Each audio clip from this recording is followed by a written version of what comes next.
तुम्ही रोजचं मध खाताय, तो खरंच ऑर्गॅनिक मध आहे का, की नुसता साखरेचा पाक आहे? तर हे ओळखण्यासाठी या 3 सोप्या टेस्ट घरीच करून बघा. तर पहिली वॉटर टेस्ट. 1 ग्लास पाण्यात 1 चमचा मध टाका. बहुतेक वेळा शुद्ध मध हा जड असतो आणि तो पाण्यात लवकर न मिसळता थेट तळाला जातो. तर ज्या मधात साखरेचा पाक किंवा पाणी असतं तो लवकर पाण्यात मिसळतो. ही एक प्राथमिक घरगुती टेस्ट आहे, पण 100% खात्रीसाठी नेहमीप्रमाणे लॅब टेस्ट गरजेची आहे. तर दुसरी टेस्ट कोणती? तर फायर टेस्ट.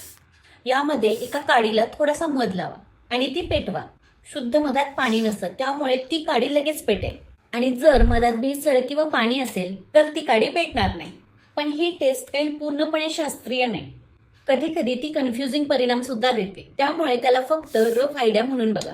तिसरी टिश्यू टेस्ट. एका टिश्यू पेपरवर मधाचा एक थेंब टाका. जर मध खूप जाड आणि कॉन्सन्ट्रेटेड असेल तर तो वरच राहील आणि या उलट पाणी आणि पाक असलेला मध पेपरमध्ये शोषला जातो आणि ओला डाग दिसतो. तुमच्या घरात असलेला मध हा खरंच ऑर्गॅनिक आहे का, हे मला कमेंटमध्ये नक्की सांगा आणि हा व्हिडिओ तुमच्या मित्रांना आणि फॅमिली ग्रुपवर नक्की शेअर करा.